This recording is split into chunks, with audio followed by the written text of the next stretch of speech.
नाज़रीन, प्रोग्राम तिब नबवी में आज हमारा मौजू है बे औलादी।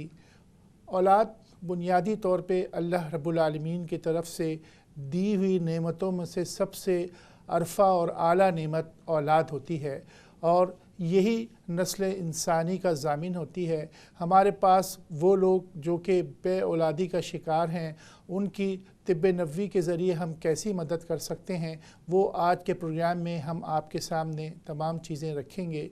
और वो ख़वातीन जो कि इस मर्ज़ का शिकार हैं और डॉक्टर्स ने उनको ये कहा कि आपके बांझपन का इलाज नहीं, उसका इलाज भी इस तिब नबवी के अंदर मौजूद है। जहाँ तक ताल्लुक़ है बे औलादी का, इस सिलसिले में कई नुस्खे आपके सामने हम पेश करते हैं, जिसमें पहला नुस्खा उन लोगों के लिए है कि जो सेहत के लिहाज से बिल्कुल ठीक हैं, जिन औरतों के मेंसेस बिल्कुल नॉर्मल तरीके से आ रहे हैं, और वो मर्द हजरात कि जिन्होंने अपना सीमन एनालिसिस करवाया और उसके अंदर कोई कमी नहीं है, तो उनके लिए आपको ये नुस्खे हम पेश करेंगे कि आप उसका इस्तेमाल करें।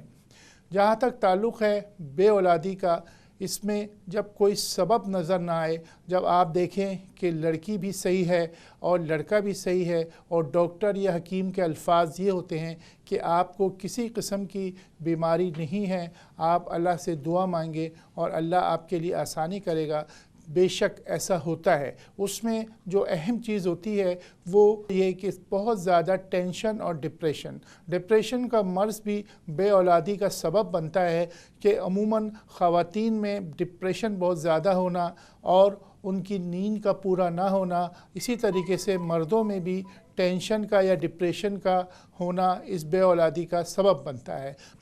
नाज़रीन, जैसे कि मैंने अर्ज़ किया कि आपके सामने हम नुस्खे पेश करते हैं। इसमें सबसे पहली चीज़ जो आपको हम बता रहे हैं वो नुस्खा आप लिख लीजिए। इसमें सिर्फ़ 3 चीज़ें हैं: बरगद की दाढ़ी, सफ़ेद रंग की खुश्क कीवी, अज़गन नागौरी, और तीसरी चीज़ इसके अंदर जो है वो मिस्री है। इसको आप 100 ग्राम पिसवा लीजिए और सुबह 5 ग्राम के करीब और रात को 5 ग्राम के करीब आप इसको लेंगे दूध के साथ, और कम से कम 3 महीने इसको इस्तेमाल करना है।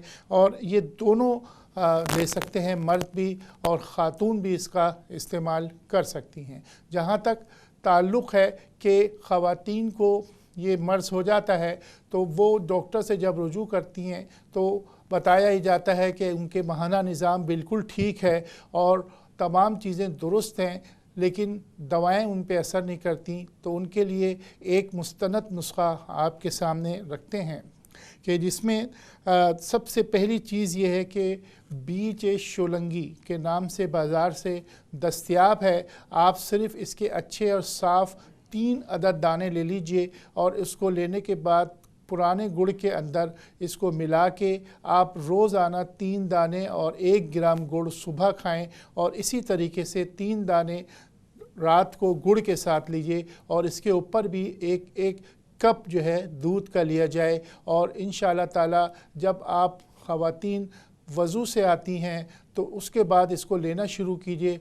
21 दिन तक आप लें, इंशाअल्लाह इससे बारावरी होती है। नहीं तो तीसरे महीने तक आप लेंगे तो इंशाअल्लाह ताला इससे अमूमन 100% तक बारावरी हो जाती है। 99 तो मैं इसीलिए कहता हूँ कि दुआ साथ करेंगे तो इंशाअल्लाह 100% इसमें कामयाबी हो जाती है। आपके सामने आज हम एक नुस्खा रखते हैं जिसमें ख़वातीन के इनफर्टिलिटी या बांझपन के मसले के लिए नुस्खा आपके सामने पेश खिदमत है।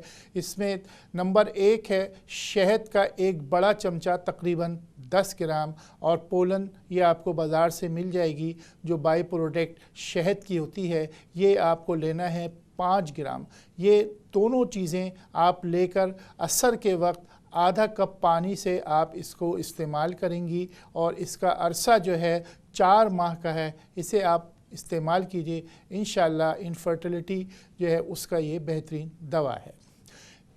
इसी तरीके से ख़वातीन अगर इस नुस्खे के साथ कोशिश करें कि सॉइलिंग या अगर उनका بہت زیادہ وزن بڑھا ہوا ہے وہ وزن بھی ان کا کم ہو۔ دوسرا ایک نسخہ اور ہے جو خواتین کے بانجھپن کے لیے، یہ بھی آپ لکھ لیجئے۔ نمبر 1، شہد کی مکھی کا چھتا، جو ہوتا ہے اسے لے لیا جائے، اور اسی طریقے سے اس کو 5 گرام کے قریب آپ لے لیں، اور یہ 1 چائے کا چمچہ بنے گا۔ صبح ناشتے کے 2 گھنٹے بعد آپ اس کو لیں گی، چاہے تو اس کو پانی کے ساتھ لے لیں۔ یہ اس کا عرصہ جو ہے یہ تقریباً 2 ماہ ہے کہ آپ اس کو 2 ماہ جو ہے اس ویکس کو استعمال کیجئے، اور کوشش کریں کہ اس کا عرصہ 2 ماہ ہو۔